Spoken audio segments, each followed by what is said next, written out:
என்னை தேடும் இறைவனே, உம்மை நாடி வருகிறேன்.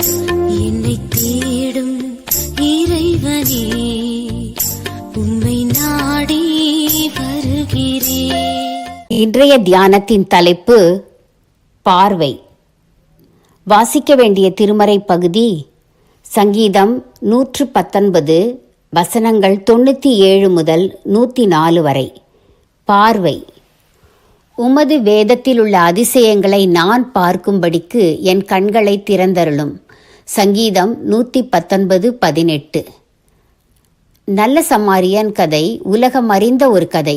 இதை நாம் படித்தும் இருக்கிறோம். பலர் சொல்லி நாம் பிறருக்கு உதவ வேண்டும் என்பதை வற்புறுத்த கேட்டும் இருக்கிறோம். இந்த கதையில் புரியாத மறைபொருள் எதுவும் இல்லை. லூக்கா 10:25 முதல் 37 வரை. ஆனால் இதை மிக நன்றாக புரிந்து ஏற்றுக்கொள்ளும் வகையில் அறிவர் தியோடர் வில்லியம்ஸ் சொன்ன விளக்கம் என்னை கவர்ந்தது. எருசலேமிலிருந்து எரியோவுக்கு சென்ற பயணியை முதலாவது கள்ளர்கள் கொள்ளையிடுகின்றனர். இவர்கள் அந்த பயணியை தேவ சாயலில் உள்ள ஒரு சக மனிதனாக காணவில்லை. அவனிடத்தில் உள்ளதை தாங்கள் எடுத்துக்கொண்டார்கள். அதற்காக அவனை காயப்படுத்தவும் கொல்லவும் கூட அவர்கள் தயங்கவில்லை. அவர்கள், உன்னுடையதெல்லாம் எனக்குரியது, நான் அதை எடுத்துக்கொள்வேன் என்ற மனப்பான்மையுடன் செயல்பட்டனர். அடுத்து ஒரு ஆசாரியனும் ஒரு லேவியனும் வருகிறார்கள். அவர்கள் பக்தி உள்ளவர்கள். ஆனால் சாகும் நிலையில் இருந்த சக மனிதனுக்கு உதவ அவர்களுக்கு நேரமில்லை, மனமில்லை.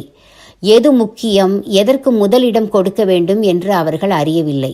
என்னுடையது என்னுடையதாகவே இருக்கட்டும், நானே அதை வைத்துக்கொள்வேன் என்ற அக்கறையற்ற மனப்பான்மை இவர்களுடையது.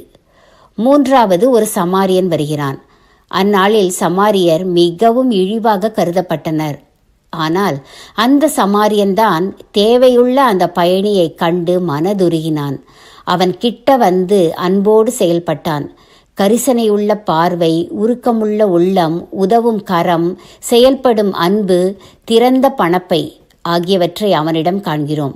என்னிடத்தில் உள்ளதெல்லாம் உன்னுடையது, நாம் அதை பகிர்ந்து கொள்வோம் என்ற உயர்ந்த மனப்பான்மை இவனுடையது. சற்றே மாறுபட்ட புதிய கோணத்தில் இந்த கதையை தியோடர் வில்லியம்ஸ் அணுகியிருக்கிறார். அவர் தரும் விளக்கத்தை படிப்பவர்கள் நிச்சயமாய் ஈர்க்கப்படுவர். கதையின் சத்தியம் மனதில் ஆழமாய் பதியும். அந்த சத்தியம் அவர்கள் வாழ்வில் செயல்படத் தொடங்கும். இப்படி வேத வசனங்களை வேறுபட்ட கோணத்தில் பார்த்து விளக்கும் அளவுக்கும் நமக்கும் ஆவியானவர் அருள் செய்வார். நமக்குள் ஆர்வமும் முயற்சியும் தனியா வேட்கையும் இருந்தால் போதும். வேத வசனம் வைடூரியம்.